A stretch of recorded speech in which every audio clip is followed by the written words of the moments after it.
Isso é bom. Dá uma areada aí em todo o corpo. Queridos, foi nos passado um desafio nesta oportunidade de falarmos sobre a nossa fidelidade ao pentecostalismo. Vivemos uma época muito interessante. Há 20, 15 anos, pouquíssima literatura a respeito do pentecostalismo existia, muito pouco. Nós éramos até ridicularizados por haver pouca literatura, pouca consulta, mesmo que você quisesse aprofundar. A maioria das obras eram de autores americanos que não tinham tradução para o português. E agora Deus tem abençoado, tem levantado editoras aqui no nosso Brasil, e já vou explicar o motivo, vocês vão entender mais para frente o porquê, né? Não é apenas teológico, tem mercantológico, mas tem levantado, e hoje temos diversas obras, não só obras traduzidas para o português. Deus tem levantado também pessoas dentro do pentecostalismo e dentro da Assembleia de Deus, que têm feito um trabalho muito interessante sobre isso, sobre a nossa hermenêutica, sobre a nossa teologia, sobre a nossa história, sobre muito daquilo que falaremos. Vocês têm uma parte do material que Deus permitiu produzir para vocês, e este material que foi produzido, parece um pouco longo, vocês leiam com tranquilidade em casa, vai ser a base da nossa aula nesta tarde e amanhã de manhã, foi baseado em alguns livros. Isso não saiu da minha cabeça totalmente, não. Fui ajudado por esses irmãos. E hoje, se você é pentecostal, é um pastor pentecostal, é um obreiro pentecostal, é um crente pentecostal e quer realmente manter-se fiel às suas origens e às convicções, recomendo e é necessário que você invista. Se antigamente nós não tínhamos recursos ou livros disponíveis, hoje temos bastante, inclusive na nossa livraria. O pastor Pablo já fez uma propaganda da livraria e eu também tenho que fazer. Nós temos o livro Autoridade Bíblica e Experiência no Espírito Santo, do Gutierrez Siqueira, um membro da nossa igreja em São Paulo, e o Kenner Terra, estudioso do movimento pentecostal. Temos o Espírito e a Palavra, Fundamentos e Características da Hermenêutica Pentecostal, do Gutierrez Siqueira.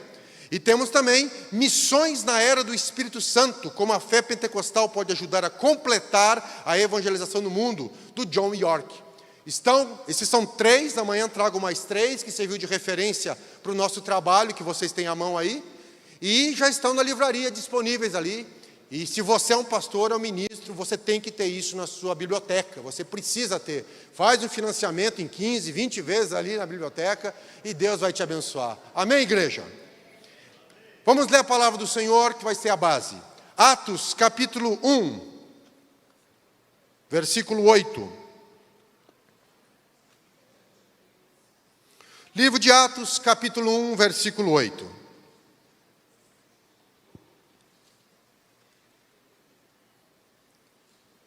Diz assim as Escrituras: os discípulos perguntando a Jesus quais seriam o momento da volta de Cristo, quando Ele restauraria Israel, eles ainda estavam preocupados com a restauração de Israel. Mesmo tudo depois que eles passaram, mesmo de tudo que eles viram, ouviram, ainda eles estavam preocupados consigo mesmos, ainda estavam preocupados com a sua bênção pessoal, ainda estavam preocupados em a restauração de Israel. Quando é que o Senhor vai dar um chute em Roma e vai estabelecer Jerusalém? Quando é que o Senhor vai humilhar os romanos e todos os demais gentios e nos colocar numa posição de proeminência? Ainda eles estavam isso. Quando isso vai acontecer? Jesus olha para ele e fala assim: não compete vocês saberem sobre o futuro. Não compete a vocês saberem daquilo que foi estabelecido pelo meu próprio Pai, segundo a sua vontade e segundo a soberania. Não compete. Mas então o que compete a nós? A igreja que estava nascendo aqui. Ele diz assim: ao invés de vocês ficarem perguntando quando é que vai restaurar, quando é que vai acontecer, quando é que os inimigos vão ser derrotados, não se preocupem com isso, porque vocês vão fazer o seguinte: vocês receberão o quê? Muda a tradução para nós aí, põe. Revista, tem a NVI. Virtude é uma palavra muito bonita, mas não corresponde exatamente. Mas vocês receberão? Poder. Receberão o quê? Poder. Poder. Muito bem. Isso aqui, qualquer ser humano que ouve, já fica animado. Se vem a promessa de um ser supremo, se vem a promessa de um ser que venceu a morte, se vem a promessa de um ser que manifestou a sua glória, o seu poder, que transformou água em vinho, que curou, que libertou, que expulsou demônios, se é alguém que chega e faz uma promessa assim, olha, vocês me conhecem e sabem que eu não minto, eu digo, vocês receberão poder. Ah, meu querido, você já sai rodando da glória a Deus. É igual quando Ananias chegou para Saulo, olha Saulo, eu estou dizendo uma coisa para você que Deus mandou falar. Você me é um vaso escolhido para levar o evangelho. Imagina chegando para você e falando isso. Você vai falar a reis, você vai falar a príncipes, a governadores, você vai falar do meu evangelho para todo mundo. Você é um vaso escolhido. Você ficaria alegre? Mas tem a parte B. E você verá o quanto você sofrerá pelo meu nome. Aí a gente não quer ouvir, né? Nós temos a resistência. É a mesma coisa aqui. Vocês receberão poder. Glória a Deus. Que tipo de poder, Senhor? O poder financeiro? A minha conta do banco sempre no azul, sempre sobrando? Será que a igreja vai receber um poder financeiro de poder comprar tudo e todo e ser mais rica que Roma? O Vaticano parece que é. Receberão o quê? Poder político. Vocês vão dominar todas as esferas da sociedade. Vocês imporão a sua vontade em todos os recantos. Seria isso? Vocês receberão o poder de manipular a realidade à sua volta e tudo que vocês desejarem acontecerá. É isso? Não. Vocês receberão poder. Para quê? E ser-me-eis testemunho. Veja bem, vocês não receberão poder para testemunhar. Vocês receberão poder do meu Espírito Santo para ser uma testemunha. Em todo lugar. Começando no seu ambiente, no seu núcleo familiar, começando ali em Jerusalém, ampliando no seu serviço, ampliando na sua vizinhança, ampliando na sua escola, ampliando na universidade, ampliando para todo lugar, até os confins da terra. O poder que Deus reserva para você não é para saciar a sua sede de curiosidade pelo sobrenatural, é para eu e você sermos testemunhas dele. Para que eu e você vivamos como Ele viveu. Este é o princípio de tudo que nós falaremos nessa tarde e amanhã de manhã. Às vezes nós confundimos esse poder com outra coisa. Mas o poder que está aqui é um poder para ser testemunha. E aqui é o segredo, grave isso, porque eu sei que vocês estão cansados e daqui a pouco vai ficar disperso. E amanhã cedo vocês vão estar com sono. Então eu prefiro que vocês gravem agora. A raiz pentecostal, a essência pentecostal, o núcleo pentecostal que eu e você temos que ser fiel, manter o compromisso, é o poder para testemunhar. E para ser testemunha, é isso. Que é a diferença de qualquer outro movimento que está aí, que também acredita nos dons do Espírito. Hoje está ficando cada vez menor o grupo de cessacionistas, porque não tem base bíblica e porque estão avançando. O movimento pentecostal e carismático evangélico e outras. Então, não é só crer no dom do Espírito, não é só crer no batismo com o Espírito Santo, não é só falar em línguas. Ser pentecostal é muito mais do que isso. Ser pentecostal é crer nessa promessa dada àqueles que estavam ali, a nós, aos nossos filhos e a tantos quanto o Senhor chamar. A promessa é ser uma testemunha de Jesus Cristo até os confins da terra. É para isso, é por isso, é dessa maneira que Deus levantou o movimento pentecostal e permanece até hoje. Amém? Então tá. Se vocês fixarem isso, eu já estou satisfeito. Eu já cumpri aquilo que desejava, que Deus colocou no meu coração. Essa é a diferença. Pode haver emoção, pode haver glória a Deus, pode pular, pode virar dos avessos. A gente não limita a ação do Espírito Santo. Mas entenda, o propósito de ser cheio do Espírito Santo é para sermos testemunhas do nosso Senhor Jesus Cristo, aqui na igreja, fora da igreja, onde quer que estejamos. Sem isso, é qualquer outra coisa. Você pode dar um nome aí. Pode dar um nome. Qualquer coisa que você quiser. Hoje nós estamos falando de pós-pentecostais. Pra você ter uma ideia. Pós-carismáticos. Eu nem sei o que é isso, mas já tem esse termo. Pode dar o termo que você quiser, mas não será pentecostal. Você pode inventar um termo. Então você tem que pensar assim. Fidelidade ao pentecostalismo é entender isso. Amém, igreja? Vamos avançar então. Mais de 117 anos já se passaram. Desde aquele evento na Rua Azusa. Queridos, 117 anos. Era um momento complicado para a igreja. Era um momento que o cristianismo vivia uma crise sem precedentes. Ele estava atacado, estava lá nos Estados Unidos. Os Estados Unidos viviam uma época em que os estudiosos chamam de iluminismo americano. Eles estavam deslumbrados com a sua tecnologia, deslumbrados com a sua ciência. E isso entrou inclusive dentro da igreja. As igrejas cristãs, de diversas denominações que existiam lá, metodista, batista, presbiteriana, episcopal, as diversas igrejas, a história mostra isso. Elas estavam sucumbindo à proposta racionalista. Tudo é pela razão. Você deve descartar a emoção, ela não serve para nada. É tudo racional, é tudo X no Y, e isso envolveu a igreja. E a igreja vivia um nominalismo. Daquele nominalismo que você ia domingo para a igreja, ouvia um sermão do pastor de 1 hora, dormia no sermão, mas ia para casa contente porque você cumpriu a sua meta daquela semana. A espiritualidade era isso.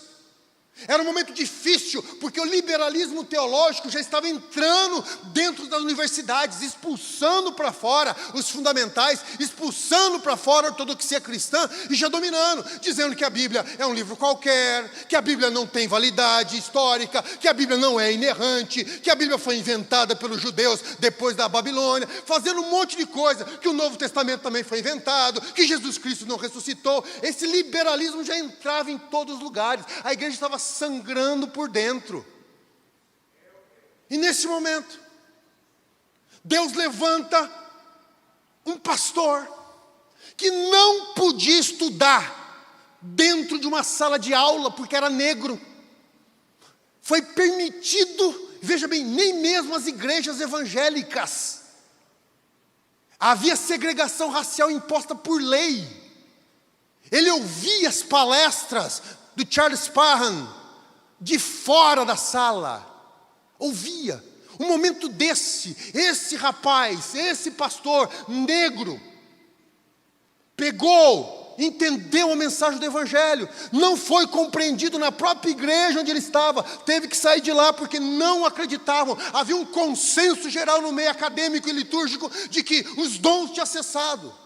Era uma época terrível, uma época complicada, uma época que o Espírito Santo foi relegado a igual a Cinderela.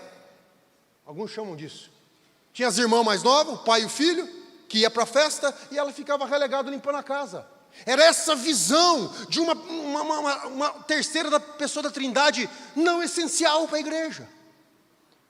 E nesse momento, esse jovem pastor, ouvindo a mensagem, compreendendo biblicamente que a promessa do Espírito Santo é para todos, ela não ficou restrita ao primeiro século, não ficou restrita à patrística, ela é para todos nós agora e para todos sempre, enquanto a igreja estiver aqui, até a volta de Cristo. Ele compreende aquilo, ele começa a buscar com meia dúzia de irmãos, mulheres, crianças, jovens, rapazes pobres da periferia de uma cidade. E aí sabe o que acontece? Aquilo que Deus fala através do profeta Isaías, lá em Isaías 43, versículo 13: agindo eu, quem impedirá? Queridos, Nós estamos preocupados com as leis. Nós estamos com medo dos governos. Nós estamos preocupados com o secularismo. Querido, nós às vezes nem dormimos de noite o que vai ser de mim, da minha família, dos meus filhos, da minha igreja. Ai meu Deus, a perseguição começou. Ai meu Deus, vão me prender. Ai, vão fazer isso aqui, vão me expulsar do emprego. Ah, não vai dar certo. Ah, a igreja está sofrendo. Querido, aqui mostra que quando Deus age, ninguém pode impedir.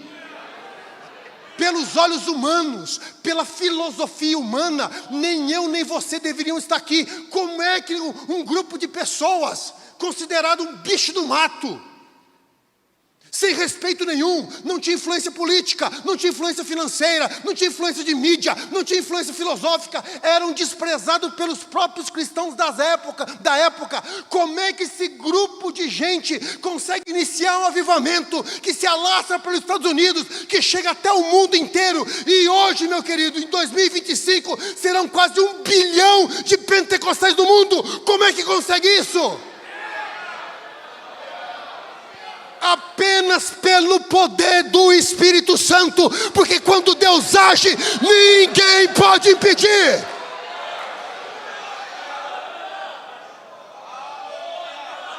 Pode ter barreira dentro, barreira fora, pode expulsar da igreja, pode fazer o que quiser, mas agindo Deus, ninguém impede.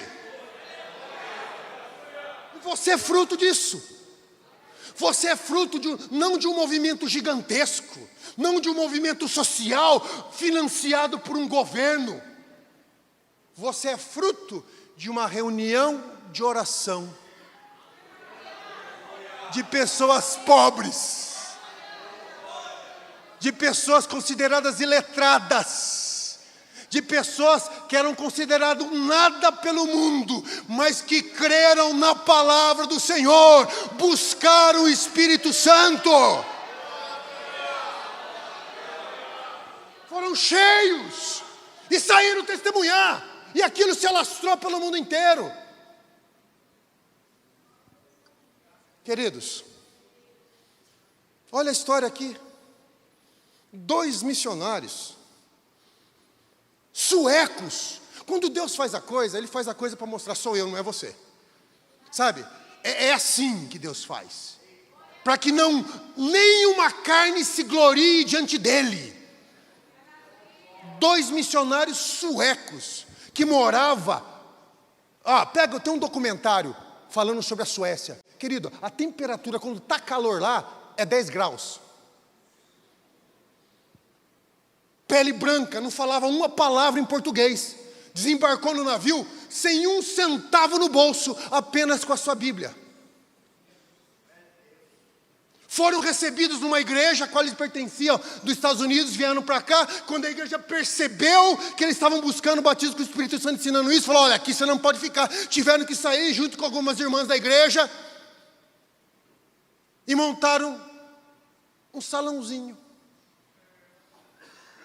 Me diga, qual a chance disso dar certo? Me diga, qual a probabilidade disso funcionar? No meio de um país extremamente místico, extremamente católico, à época de 1910, em que as religiões cristãs protestantes eram fechadas e não davam nenhuma abertura, considerava a doutrina pentecostal uma heresia. Como que isso pode funcionar? Sem 1 centavo no bolso, como isso pode funcionar? Funciona porque, agindo eu, quem impedirá? Ninguém. Começaram lá, queridos, se espalhou para tudo, veio para São Paulo. Isso não é obra de Deus? Se isso não é ação do Espírito Santo, o que vai ser? E nós estamos preocupados com o dia a dia. E nós estamos perdendo o sono com qualquer coisinha que acontece, querido. Hoje, até mesmo teólogos reformados admitem: o movimento pentecostal, ele é providência divina. Ele chegou no momento certo, por causa dele missões foram disparadas. Hoje ele cresce em todo o mundo, na África, na Ásia, na Coreia do Sul, na China. Na China até 2030, provavelmente teremos a maior igreja pentecostal do mundo em números absolutos, mesmo debaixo do comunismo. No nariz da perseguição. Sabe por que isso? Porque agindo eu, quem impedirá?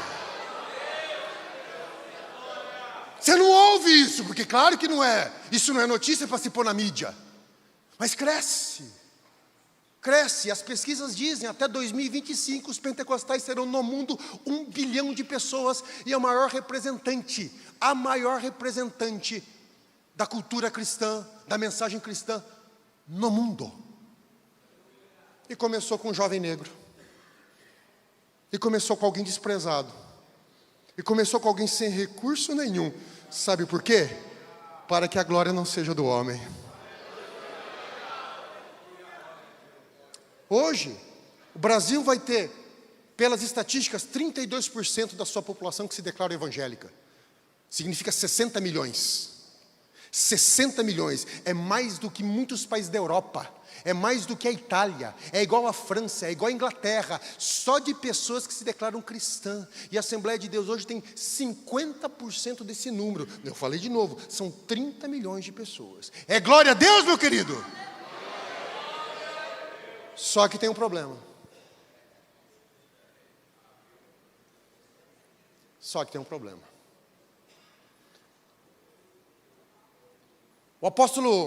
O escritor de Atos dos Apóstolos,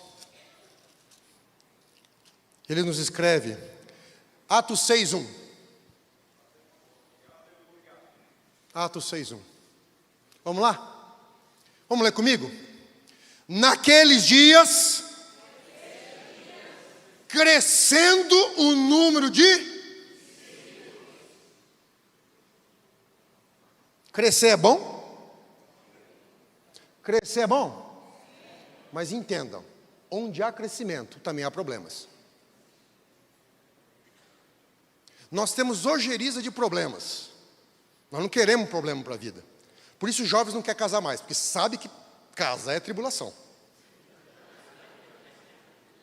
Aqueles que são aventureiros, kamikaze e casa, não quer ter filho, porque filho significa problema. Você não quer assumir responsabilidade nenhuma na sua igreja, porque assumir responsabilidade significa o quê? Problema. Nós vivemos uma cultura que somos avessos aos problemas. Mas entenda, avesso ao problema não há crescimento. Se você ficar sozinho, não vai haver crescimento. Você vai virar um anão espiritual, desse tamaninho. Mas entendam, a partir do momento que cresce, há problema. E aqui então um paradoxo nas nossas igrejas. Sabe por quê? Porque nós queremos crescer, nós oramos para crescer, nós clamamos a Deus para crescer, mas não queremos... e aí, como é que faz? Você ora, Senhor, traga-me pessoas que venham a Cristo, pessoas que dobram o joelho, pessoas que se convertam. Amém, igreja? Mas essa pessoa vai ter que ser cuidada. Essa pessoa veio com ranços, veio com vícios, veio com traumas, veio com histórico difícil. Você acha que todo mundo que se converte aqui, amanhã ou depois está com seu terninho e falando do jeito que você quer? Bom, basta ver o Senhor Jesus, né? Chamou 12. Um traiu, um negou e 10 fugiu.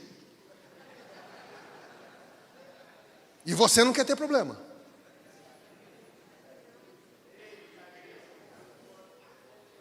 E você fica reclamando porque a sua igreja tem problema. As igrejas da Europa não têm problema nenhum. Sabia? Elas zeraram os problemas. Taxa zero de problema nas igrejas da Europa. Você sabia disso? Como é que fizeram isso? Fechando a igreja, querido. Então fica a seu critério. Você não quer ter problema? Fecha a sua igreja ou entrega ela. E é um problema que nós enfrentamos. Somos 30 milhões, mas uma imaturidade ainda grande que precisamos crescer. Por quê? Porque agora, com o crescimento, vem desafios. Com o crescimento, vem distorções. Com o crescimento, vem simulações. Com o crescimento, vem deturpações. Com o crescimento, vem as diferenças. E aí, vira um angu de caroço. E a gente perde identidade. Não sabe mais o que é ser pentecostal. Você vai numa igreja assim, você vai numa igreja assada, e cada aberração que existe, que a gente não entende mais o que está acontecendo. Mas existe outro problema. Quando a gente era bicho do mato, ninguém ligava para nós, era um bando de esquisito. Tem uma expressão em inglês chamada freak. Esquisitão. Era um bando de esquisito que fica aí pulando, falando glória a Deus. Esse povo aí vai morrer, não vai, deixa quieto, a hora que vier as próximas gerações, acaba tudo. Ninguém ligava. Deixa esses esquisitos ficar aí, dando glória a Deus, pulando, falando em línguas. Deixa, fazer o quê? O negócio deles não tem mais jeito. Ninguém ligava. Ninguém dava nada. Vai morrer no ninho. Mas agora, nenhuma livraria queria publicar qualquer tipo de literatura. Deus o livre. Me aliar com esses bandos de estranhos. Mas agora, nós somos 30 milhões. Mas agora, nós somos 50 milhões, se contar as outras denominações que também professam uma fé dita pentecostal. Sabe o que agora faz? Agora atrai atenção. Agora atrai atenção de político. Agora atrai atenção de mercado. Agora atrai atenção de um monte de gente. E agora atrai atenção também de pessoas que querem destruir. Mas isso não é o principal problema. Se você lê as cartas de Jesus Cristo às igrejas da Ásia, escritas por João no Apocalipse, era um momento de intensa perseguição. Era Domiciano. Problemas sérios, seríssimos na igreja. Perseguição mesmo, de arrancar de casa, perder tudo, ser levado nas arenas para ser morto por animais. Era uma hora terrível. Mas você não vê Jesus falando nenhuma vez, ou apenas uma vez, se a gente quiser entender, sobre a questão da perseguição. Não era o problema o foco de Jesus. Sabe qual era o foco de Jesus? Eram os problemas internos da igreja. Era o esfriamento do amor, como foi em Éfeso. Era Laodiceia, que se achava autossuficiente. Nós somos grandes, nós somos fortes, nós somos ricas, nós somos poderosas. E diz a Bíblia que ela declara assim: não tenho falta de nada. Cresceu, ficou poderosa, ficou rica. E Jesus falou: olha, do jeito que você está aí, eu vou vomitar da boca, porque você perdeu o seu propósito. Não é quente nem é frio. O grande problema que enfrentamos hoje e precisamos entender é a deturpação da mensagem pentecostal e às vezes deturpação interna. Crescemos, agora vem brigas por poder. Crescemos, agora há pessoas querendo aparecer mais que Jesus Cristo. Crescemos, agora é um disputando com o outro, congregação disputando com congregação, campo disputando com campo. Agora crescemos e agora vem quem faz mais, quem tem o templo maior. Agora crescemos, eu quero visibilidade. Como tem alguém, eu sofri muito no passado, agora eu preciso desfrutar. É o problema do crescimento, querido. Que nós temos que voltar às nossas raízes. Entender que o poder que nós recebemos do Espírito Santo é para sermos testemunha, e não para o nosso interesse pessoal, não para formar nossa agenda, não para nossas ambições de campo ou ministeriais. Nós estamos aqui para servir a Cristo Jesus, nosso Senhor, até Ele voltar.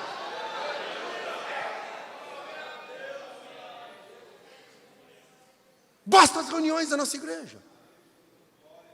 Você sabe o que eu estou falando. Veja as reuniões no final do ano para trocar diretoria. O pastor fica quase louco, quase tem um infarto. Porque quem está não quer sair e quem está fora quer entrar. Uma loucura. Basta vivermos por aí o chamado obreiros abutres. Se ele sente o cheiro que tem um presidente de campo doente, ele já começa a rodear.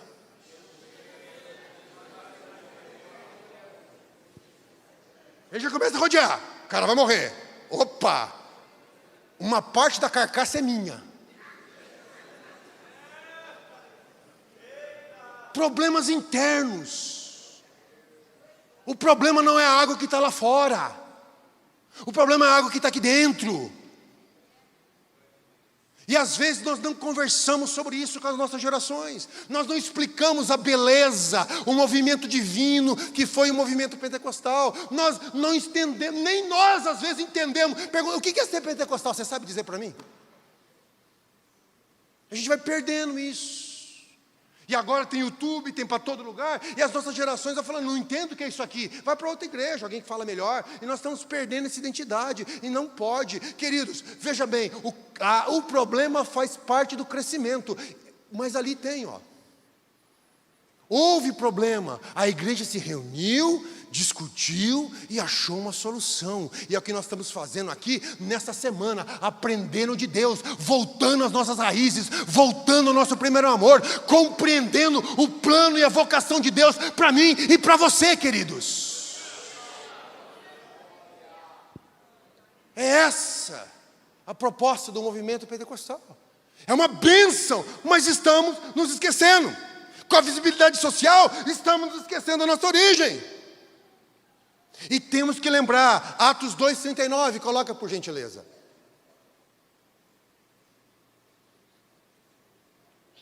Pois essa promessa é para... Pedro está falando, esta promessa que estão vendo em nós, está vendo? O Espírito Santo nos enchendo aqui. Você está vendo? Essa maravilha, vocês ouvindo falar da glória de Deus em outras línguas, e em línguas que vocês ouvem na própria nação de vocês. Você está vendo? Esta promessa, a promessa que Deus falou a Joel, é para nós, mas também para vocês. E para quem? Para o seu filho, meu querido irmão. Para a sua filha, minha querida irmã. Sabe? É para eles também. Você já recebeu, você está alegre, você tem a sua convicção, você se alegra nos cultos, mas essa promessa não é só para você, é para os seus filhos também. Mas não é só para os nossos filhos, para os que estão longe de nós. É para eles também. Precisa ouvir o evangelho, porque essa palavra de enchimento é para eles também. E para quem? E para quem? E para quem? Todos. E para quem? Todos! O quanto o nosso Deus chamar. Não é para o primeiro século, apenas. Não é para o primeiro milênio, apenas. Não é para a época da reforma, apenas. Não é só para o século 20 e 21, apenas. É para todo o tempo enquanto a igreja estiver aqui. Porque sem Espírito Santo, a igreja não funciona. Não adianta, pode ter templo maravilhoso, canal de TV, influência política, bancada evangélica, do tamanho que for, pode ter o que for, querido, mas o que vale, a saúde de uma igreja, a vitalidade de uma igreja, a alegria de uma igreja, é o mover do Espírito Santo dentro dela. É isso que transforma os corações, isso leva a lágrimas, é isso que revigora, é isso que protege a mente, é isso que protege o coração, porque discurso, querido, tem para todo lado. Se entrarmos numa guerra de retórica e discurso, não vai levar em lugar nenhum. O estudo é importante, é necessário, é salutar, tem que haver, mas isso tem que ser regado, iluminado, motivado pelo Santo Espírito do Deus vivo.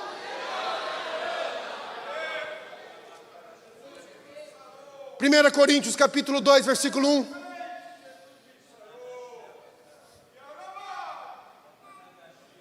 Paulo falando, eu mesmo, quando estive entre vocês, não fui com discurso eloquente.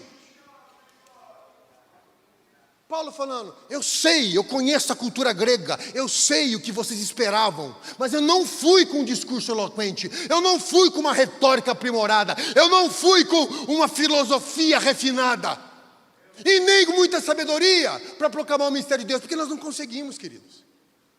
O que mais temos aí são discursos, o que mais temos aí são narrativas, o que mais temos aí são ideologias, uma bagunça, uma salada que ninguém entende nenhum. Mas olha que Paulo opta, desde o primeiro século Paulo já falava isso.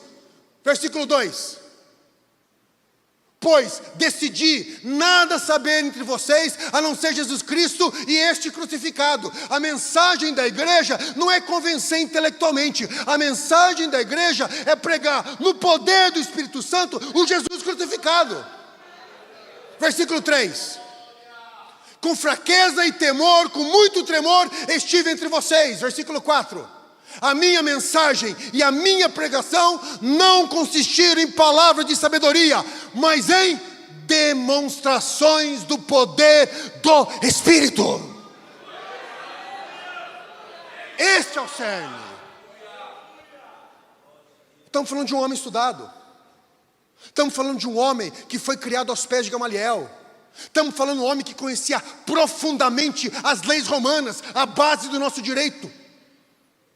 Conhecíamos alguém que conhecia profundamente a cultura, a filosofia e os poetas gregos. Ele mesmo cita, em Atos, em Atenas, um poema que eles usavam na época, porque nele vivemos, movemos, existimos. Ele cita, ele sabe falar isso, mas ele entende que nada disso vale se o Espírito Santo não estiver agindo, se o Espírito Santo não estiver falando. Se o Espírito Santo não estiver em liberdade, se eu não me desarmar disso, do meu orgulho, da minha arrogância intelectual, daquilo que eu acho, daquilo que eu penso que sei, e me submeter à vontade dEle, queridos. Essa é a essência. É isso que precisamos buscar. A igreja, ela está aqui para anunciar o Evangelho de Cristo. Mas Jesus sabe que o Evangelho dele tem outras vozes correndo por aí. E como é que daí vamos convencer o ser humano? Jesus sabe, é através do Espírito Santo. Por isso ele diz à igreja, lá em Lucas, ficai em Jerusalém. Fiquem, até que do alto sejais revestidos do quê? É necessário isso. É necessário que busquemos isso, por mais motivação, por mais desejo, por mais que nós queiramos, mas não está em nós, é Ele que opera em nós no querer, no efetuar, nós dependemos dEle, nós vivemos para Ele, nós precisamos do Espírito Santo dEle em nós, agindo em nós, derramando em nós, transbordando em nós. É essa a nossa característica, e é isso, queridos, que o crescimento causa o problema, esse esquecimento. Nós temos outras prioridades agora. Nós temos outras preocupações agora. Porque o negócio de 30 milhões de membros dá trabalho, dá preocupação. E às vezes, nesse afã de cuidar de coisas importantes, estamos esquecendo das coisas essenciais. Na nossa família, na nossa casa, na nossa igreja e no nosso ministério. Mas o Senhor nos chama hoje nessa tarde, vocês cansados. Já estão aí, eu estou vendo gente com o olho desse tamaninho assim. E não é crítica, porque vocês estão aqui na maratona. Mas o Senhor fala, ouça mais uma vez a voz dele dizendo, sou eu. Não é você, sou eu. Você se acha pequeno, incapacitado, não tem jeito, não consigo. Não é você, nunca se tratou de você. Sou eu, pelo meu Espírito. E sabe de uma coisa? Eu decidi habitar em você com meu Espírito Santo. Você é um templo do Espírito Santo, meu querido irmão. Você é um templo do Espírito Santo, minha querida irmã. A igreja é o templo do Espírito Santo, meu querido irmão. Então, essa questão, medo, não consigo, não posso, não tenho, coitadinho de mim, para onde eu vou, o que vai ser de mim? Querido, quando é que a coisa é referente a você? Aonde está na Bíblia que o negócio é você? O negócio é Cristo. A essência é Cristo. O Evangelho é Cristo. É Ele que chama você, é Ele que vocaciona você, é Ele que capacita você. Sabe por quê? Porque agindo Ele, quem vai impedir?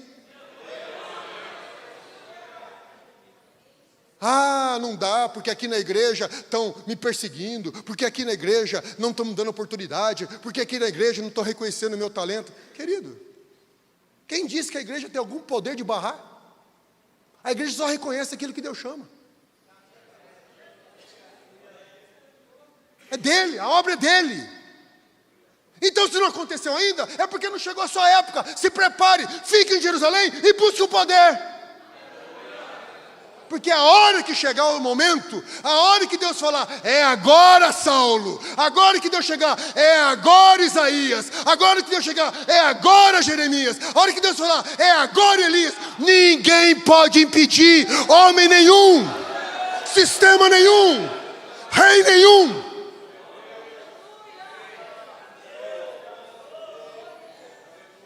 Agora, isso não significa que você não vai sofrer. Isso não significa que você não vai ser desprezado. Basta ver a vida de Paulo. Basta ver a vida dos profetas. Mas Paulo fala: em nada tenho preciosa a minha vida, desde que cumpra com alegria a vocação que recebi do Senhor Jesus, de anunciar o evangelho da graça. Agora, se para você a sua vida é preciosa demais, pede para sair. Se você não quer se doar, se desgastar, perder os cabelos igual o Plau, então pede para sair. Mas Jesus fala: aquele que quiser preservar a sua vida, o que vai acontecer no fim? Vai perdê-la. Vai chegar no fim da vida, com a vida preservada, não teve problema nenhum, não teve conflito nenhum, não teve nada, passou flutuando pela vida, mas vai olhar para trás, nada, um vazio, um vazio. Quem quiser preservar a sua vida, quem quiser evitar problema, quem quiser evitar tribulação, quem quiser ficar de boa, aproveita o dia, porque hoje a proposta individualista do mundo é: não sofra por nada e por ninguém. Que é isso? Nós vivemos uma época totalmente hedonista. Nós vivemos um epicurismo moderno. Ninguém quer sofrer por nada. Não quer sofrer pela esposa, não quer sofrer pelos filhos, não quer sofrer pelos pais. O pai fica doente, o Senhor leva logo. Eu quero viajar com a família, esse velho não deixa. Hoje está uma agonia sem envelhecer. Para muitos. Não quer ter filho, que prefere ter um cachorro, porque cachorro deixa no canil. Então ninguém quer sofrer para nada. Quem quiser salvar a sua vida, vai perdê-la. Mas quem entregar a sua vida por amor a mim, este encontrará a vida eterna. Esse encontrará a vida eterna. Isso encontrará uma vida com sentido. Isso encontrará uma vida com propósito. Você vai chegar no fim da sua carreira e dizer como Paulo: combati o bom combate, acabei a carreira e guardei a fé. Agora o que me espera? Me espera a coroa da justiça que meu Deus me prometeu a mim e todos que amarem a sua vinda. Martin Luther King já falava: se você não tem uma causa pela qual morrer, você não merece viver. Parafraseando Jesus Cristo. Então nós precisamos, nesses últimos momentos, mesmo com todos os problemas que vivemos, a igreja atacada por dentro e por fora, nós precisamos retornar à nossa essência, à nossa raiz, e compreendermos que necessitamos, que precisamos do poder do Espírito Santo, não para saciar nossa sede, não para uma carência afetiva, emocional, existencial, mas para que tenhamos a capacitação de sermos testemunhas, aonde quer que estejamos, sermos luz, aonde quer que estejamos. Ouvi uma frase muito interessante. Um pastor foi atender um senhor, e esse senhor, extremamente preocupado, diz: pastor, para qual tipo de faculdade eu vou mandar meu filho? As faculdades estão dominadas pelas ideologias. A faculdade está dominada por movimentos marxistas, anticristãos, religiosos. Eu vou mandar meu filho para lá. Meu Deus, o que vai ser dele? O que vai acontecer com ele? Eu vou perder meu filho. E esse pastor ele falou uma frase muito interessante. A pergunta não é essa. A pergunta não é para que tipo de faculdade eu estou mandando meu filho. A pergunta é, que tipo de filho eu estou mandando para a faculdade? Será que é um filho que tem consciência da sua identidade como filho de Deus? Será que é um filho que tem consciência da sua dependência de Deus? Será que é um filho que olha para o pai e a mãe e vê a graça, a unção de Deus nele? Será que é um filho que se espelha no seu pai e na sua mãe? Será que é uma filha que se espelha na sua mãe e no seu pai? Será que ele conhece a verdade bíblica? Será que ele busca a verdade bíblica? Será que ele compreende a sua identidade, o seu propósito, a sua missão?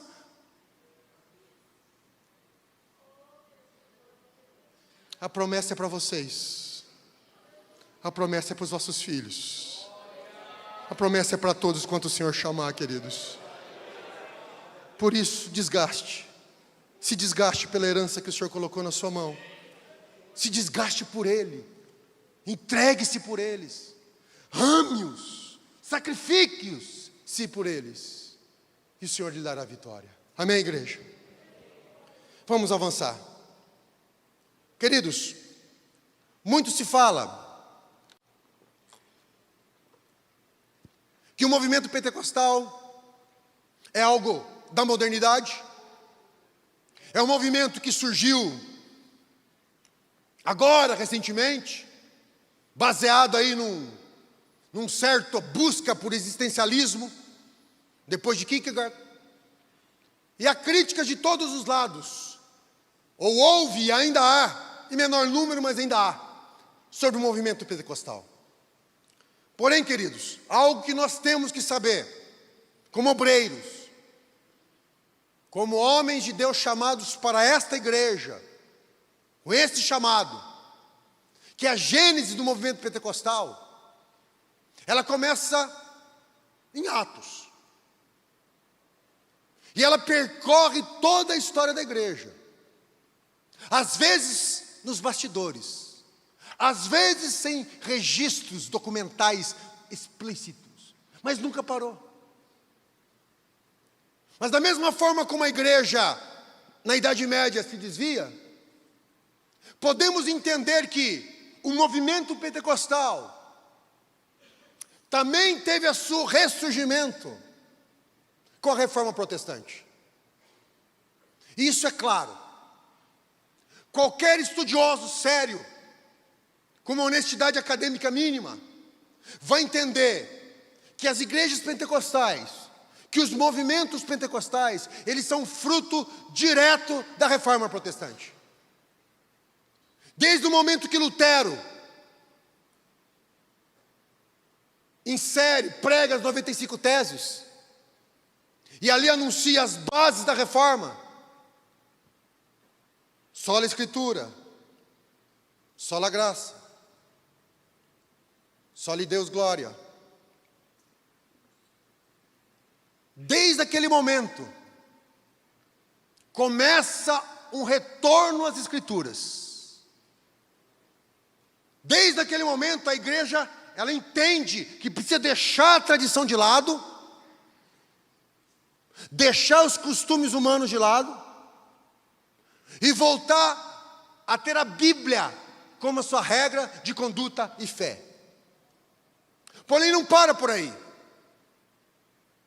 Lutero trouxe de volta à igreja a importância das Escrituras. Porém, outros movimentos, chamados movimentos de santidade,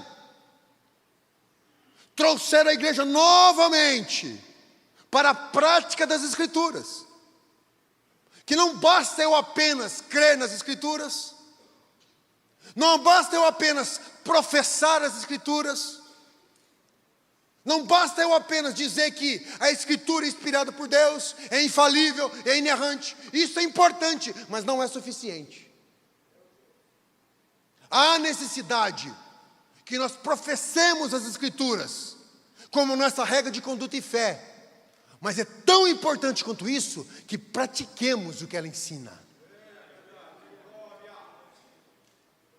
E os movimentos de santidades, desde os menonitas, puritanos, o movimento de santidade de Wesley. Tudo isso foi ganhando corpo na Europa.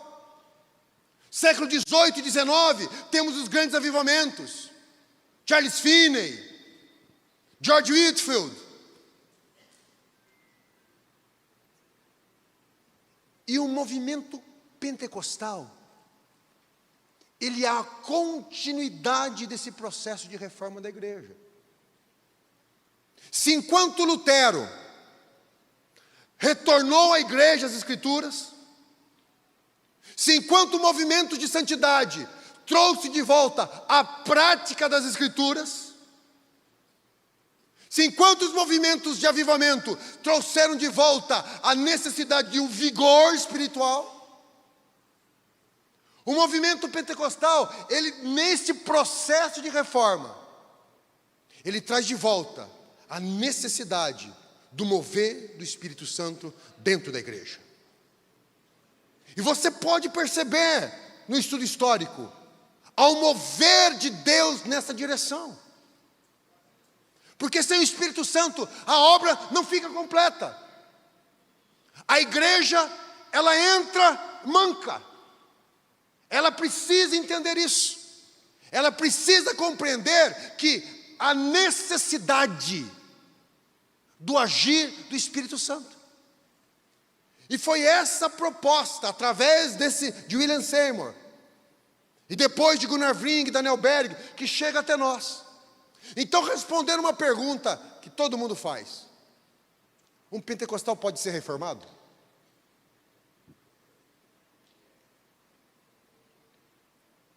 A minha resposta é: depende. O que você considera reformado? Se você está falando que reformado é alguém que é derivado dos 5 solas de Lutero, sim, nós somos filhos direto do movimento protestante. Agora, se você entende reformado como a tradição calvinista, aí não. Aí temos divergências. Mas sim, o movimento pentecostal hoje já é reconhecido como esse sopro de Deus na história, na igreja, trazendo renovo e trazendo de volta a importância, a relevância, a essencialidade da terceira pessoa da Trindade. E com isso, meu querido, iniciou-se os movimentos missionários, do quais nós somos frutos diretos, de quais nós colhemos o fruto. Mas agora, neste último momento da igreja, convém que nós mantenhamos a bandeira levantada. Convém que eu e você mantenhamos a chama acesa. Mas como fazemos isso, se às vezes nem sabemos direito quem nós somos? Como fazemos isso, se às vezes nem entendemos direito quais são as premissas básicas do que é ser um crente pentecostal, de que ser uma igreja pentecostal? E a partir de agora, gostaria de falar com vocês aquilo que escrevemos na apostila, sobre os 6 principais pontos que eu entendo, que definem, que nos ensinam, que nos orientam, o que é ser uma igreja genuinamente pentecostal. O primeiro ponto: uma igreja genuinamente pentecostal é uma igreja que é fundamentada nas Escrituras. Queridos, olhe bem. Nós cremos no batismo do Espírito Santo? Sim. Nós cremos em cura? Nós cremos em profecia? Nós cremos em revelação? Nós cremos em dom de conhecimento? Nós cremos em dom de sabedoria? Nós cremos que pelo poder do nome de Jesus os demônios são expulsos? Por quê? Por quê? Porque um anjo desceu e falou: olha, é o seguinte, vou contar um segredo para vocês que ninguém sabe. É isso? Tem uma seita que diz que um anjo desceu do céu e falou: olha, o evangelho não está completo, deixa eu completar ele para você. É assim? Por que nós cremos nisso? Porque algum líder religioso chegou para nós e falou: ó, a partir de agora vai ser assim? Por que nós cremos nisso?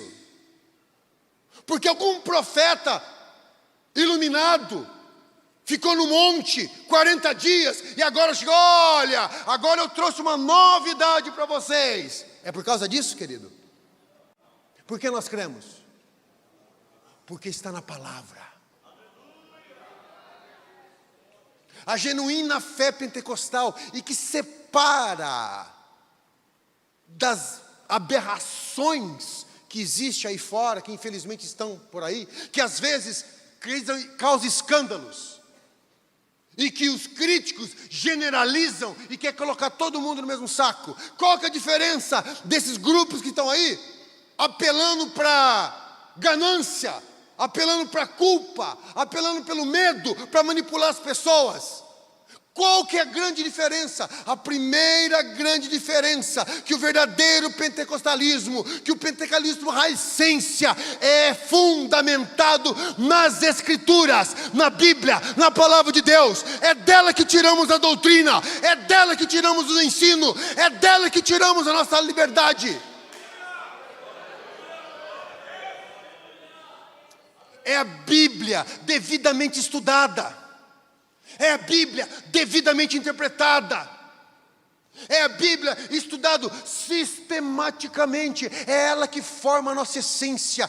Desde o início, nós sempre fomos chamados o povo da Bíblia, os Bíblia.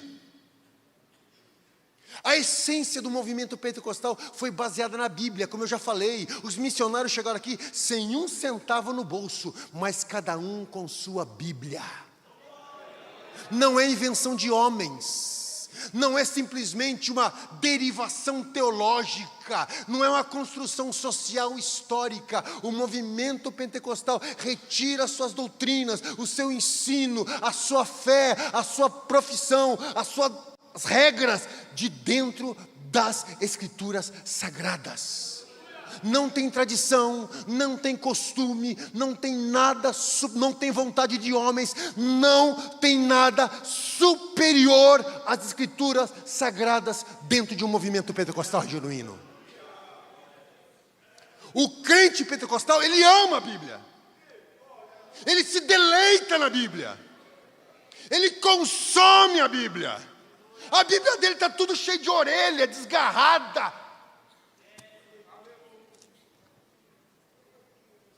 Enquanto os outros críticos chamavam a gente de bicho do mato, havia irmãos e irmãs. Pense bem, querido, a gente esquece. Hoje, 95% da população brasileira é alfabetizada minimamente. Tem os analfabetos funcionais, mas isso é uma outra história, né? Principalmente a geração que está vindo aí. Só usa o WhatsApp e não sabe escrever uma redação. Mas essa é outra história. Hoje, 95% da população brasileira sabe ler e escrever. Mas quando aqueles missionários vieram para cá, era o contrário. 80% da população brasileira era analfabeta. Não sabia escrever o nome. E lembra da sua avó? Eu estou falando do seu avô. Muitos desses cristãos aprenderam a ler na Bíblia. Foi através da Bíblia que eles aprenderam a ler. Foi com isso, lendo cada letra, soletrando, falando alto, alguém ajudando, eles aprenderam. Por quê? Porque um crente pentecostal, ele é precioso, a sua Bíblia é preciosa, ele depende dessa Bíblia, ele ama essa Bíblia, ele abraça essa Bíblia o tempo que for. Uma igreja genuinamente pentecostal, ela incentiva a Bíblia o tempo todo. Quantos de nós aqui já vivemos, e muitos continuam vendo, maratonas bíblicas, leitura bíblica? Quantas vezes lê a Bíblia no ano? Ah, Claire, ficar lendo a Bíblia sem meditar não adianta. Querido, o que importa é ler a Bíblia. Leia a Bíblia, busque a Bíblia, medite na Bíblia. E nada de caixinha de promessa. Se tem caixinha de promessa, jogue fora. O negócio que desvia crente é a caixinha de promessa. Que só afaga o ego. Só promete vitória. Mas eu não encontrei até hoje numa caixinha de promessa um versículo assim: quem quiser vir após mim, negue-se a si mesmo, tome sua cruz e siga-me. Se você encontrou, você é privilegiado. Eu nunca achei numa caixinha de promessa. E é uma promessa. Agora, qual é a questão? A questão é que muitas vezes nós sucumbimos à pressão por performance e desempenho. Alguém assume uma igreja e ele quer resultado rápido. Alguém entra no ministério, ele quer resultado rápido. E resultado rápido é encher a igreja e aumentar as entradas. Aliás, como é que o obreiro é avaliado hoje? E nessa pressão por resultado, ele deixa a Bíblia de lado. Porque a Bíblia é meio complicado, né? Tem uns trechos aqui que é meio difícil pregar, né? Você começa a pregar, o pessoal vai embora, né? Ou não volta mais, né? Como é que eu encho? Deixo a Bíblia de lado, escolho algum modismo, viro coach. Ou eu faço aquele culto assim, 1h30 de cantoria, 15 de aviso, e dá uns 15 minutos para alguém falar uma palavra. Graças a Deus aqui não tem esse problema em Londrina. Graças a Deus não tem confraternização de jovens. Vamos ouvir o grupo tal lugar. Agora o grupo lá de Jacarezinho. Agora o grupo lá de Cascavel. Parece uma arca de Noé. A volta, agora o grupo não sei de onde, vem e canta 5 minutos, e o playback falha, e aquele rolo, irmãos, agora vamos cantar um corinho e vai. Aí é 9h15, ele lembra que tem que dar uma mensagem, né? Fazer o quê? Mas a igreja está cheia. E não tem Bíblia. Há igrejas nossas, Assembleias de Deus no Brasil, que aboliram a escola bíblica dominical. Não tem mais. A igreja, e talvez você conheça, há igrejas Assembleia de Deus, plaquinha Assembleia de Deus, que não mais tem culto de ensino.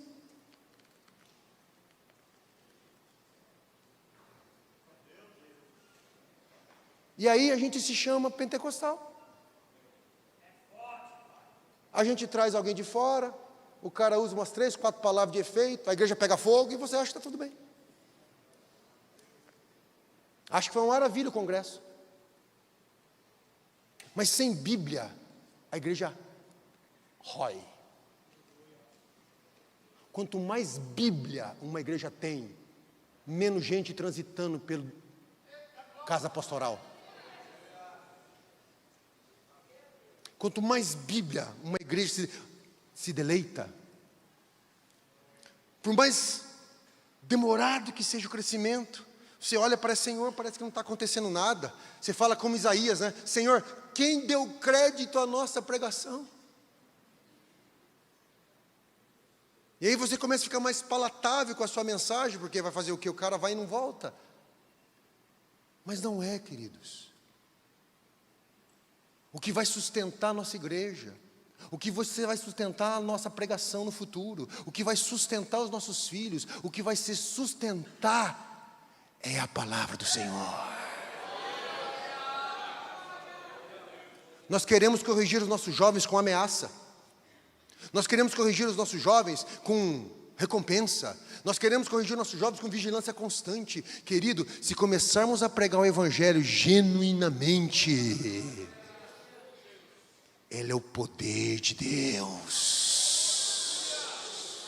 A palavra de Deus é viva, é eficaz, é mais penetrante do que uma espada de 2 gumes. Ela atravessa até a divisão da alma e do espírito, de juntas e medulas. Ela é apta para discernir as intenções do coração. É ela que muda a mente, é ela que destrói os sofismas, é ela que faz a pessoa cair de joelho e dizer: só Jesus é Senhor, só Jesus é Senhor, só Jesus é Senhor.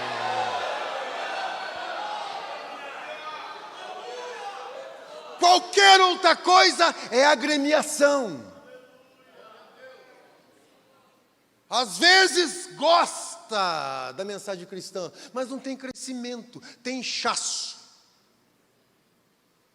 Inchaço. Mas se você quer saber, e foi dada a proposta para nós aqui, como ser fiel ao pentecostalismo, comece sendo fiel à palavra de Deus. Ensine a palavra de Deus. Faça como Paulo diz ao Timóteo, 2 Timóteo capítulo 4, versículo 1 e 2.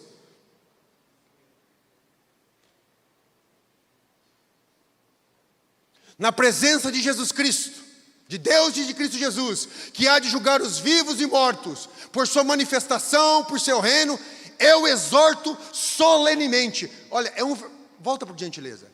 Olha, vocês estão entendendo o que Paulo está fazendo aqui? Paulo vai morrer, tá? Paulo vai morrer. Paulo está preso. Já está com a condenação. Ele sabe que vai morrer.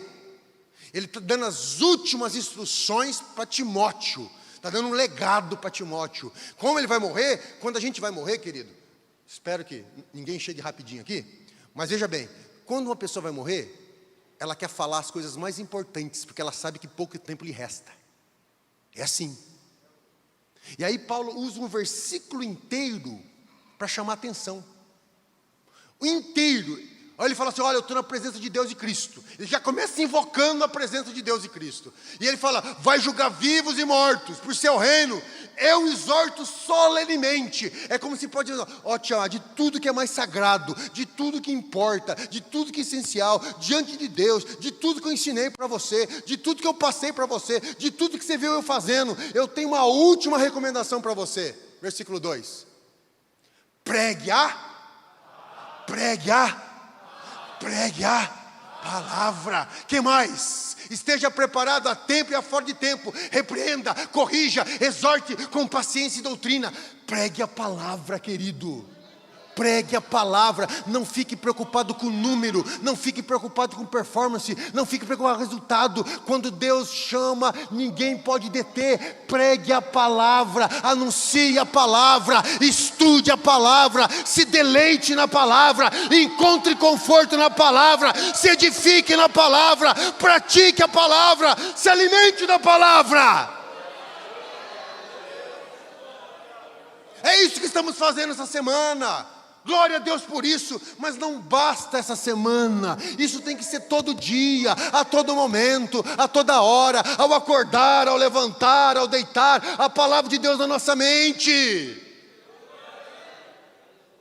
É o caminho que Deus coloca para o seu servo lá no Salmo 1, aquele que medita na sua lei, na sua palavra, de dia e de noite.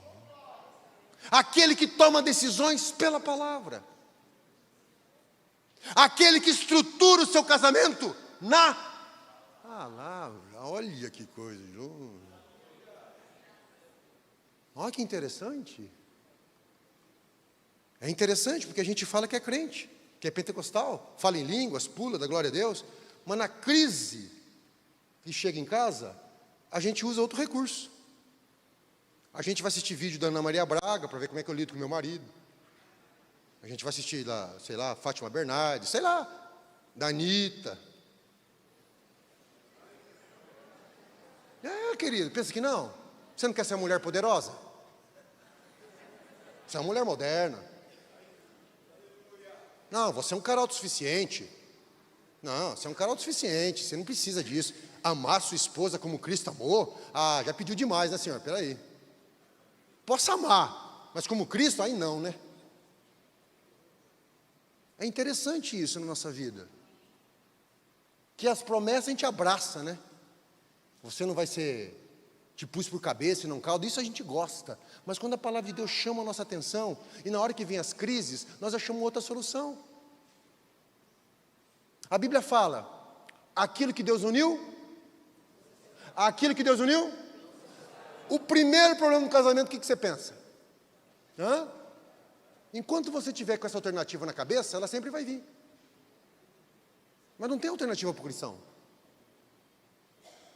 Então, queridos, esse retorno à palavra Não é simplesmente para você pegar e ficar lá, não, a Bíblia é a palavra, e ficar discutindo na internet com o não cristão. Você quer realmente convencer o não cristão? Viva a palavra. Viva. É o que Jesus ensina no final do Sermão da Montanha. Aquele que ouve a minha palavra e coloca em prática, esse será como um homem prudente, que construiu a sua casa sobre a rocha. Vieram os ventos, vieram os rios, vieram a chuva, vieram a inundação, deram contra aquela casa, bateram contra ela, agrediram ela.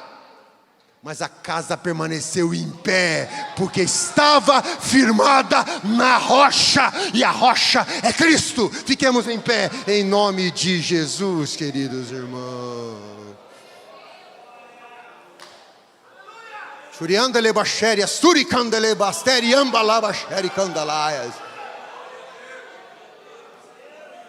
Não sucumba aos modismos. Para um crente pentecostal, ele fica com o olho antenado, o ouvido antenado, o olho aberto, quando vê essas coisas, um som daqui, um som dali, um som da lagartixa, um som do leão, sei lá o que mais. Sabe por quê? Porque ele olha para a palavra e não vê. Porque para ele a palavra é suficiente. Sabe um crente pentecostal, sabe o que acontece? Quando alguém sobe nesse púlpito, seja lá quem for, sobe nesse púlpito e começa a pregar, sabe o que ele faz? Ele vai conferir lá? É assim. Isso manteve a igreja, a Assembleia de Deus, desde o seu primórdio. Isso foi essência, e que seja assim até o dia que o nosso Senhor nos buscar. Pai, estamos na Tua presença, Pai. Somos gratos pela Tua bondade. Somos gratos pela Tua benignidade. Somos gratos por pertencermos a esse chamado Teu, ó Pai. Somos gratos por pertencermos a esse movimento que foi levantado por Ti, sem orgulho, Pai. Não se trata de orgulho denominacional, se trata de uma gratidão humilde, porque nós não merecemos estar aqui, mas a Tua graça nos alcançou, o Teu Espírito nos envolveu, os nossos olhos foram abertos, ó Pai. O que nós pedimos, Senhor, que sejamos fiéis àquilo que recebemos, que sejamos fiéis àquilo que aprendemos, que, Senhor, possamos ter o gosto pela Tua palavra, Senhor, que precisamos ter o gosto de ouvir a Tua voz, de testemunhar do Teu amor, de depender do Teu Espírito Santo, ó Pai, que possamos entender a nossa mente e ser livre do medo, ser livre, Senhor, das preocupações dessa vida, ser livre da ansiedade, porque sabemos que quando Tu ages, ninguém pode impedir. É Tu que levantaste esse ministério, é Tu que nos chamaste até aqui, é Tu que vai nos sustentar. Tu sustenta a Tua igreja, e as portas do inferno não prevalecerão contra elas, ó Pai. Ajuda-nos, que não seja apenas uma emoção do momento, mas que o Teu Espírito trabalhe no nosso interior, derrubando as fortalezas, iluminando a mente, destruindo o sofisma, Senhor, mudando a nossa maneira de pensar, nos transformando de dentro para fora, para que possamos experimentar a Tua boa, a Tua perfeita, a Tua agradável vontade, e fazer a Tua obra a todo tempo, a todo instante, até o retorno glorioso de Ti. É o que Te pedimos em nome de Jesus, hoje e sempre. Amém, amém, amém. Que Deus abençoe em nome de Jesus.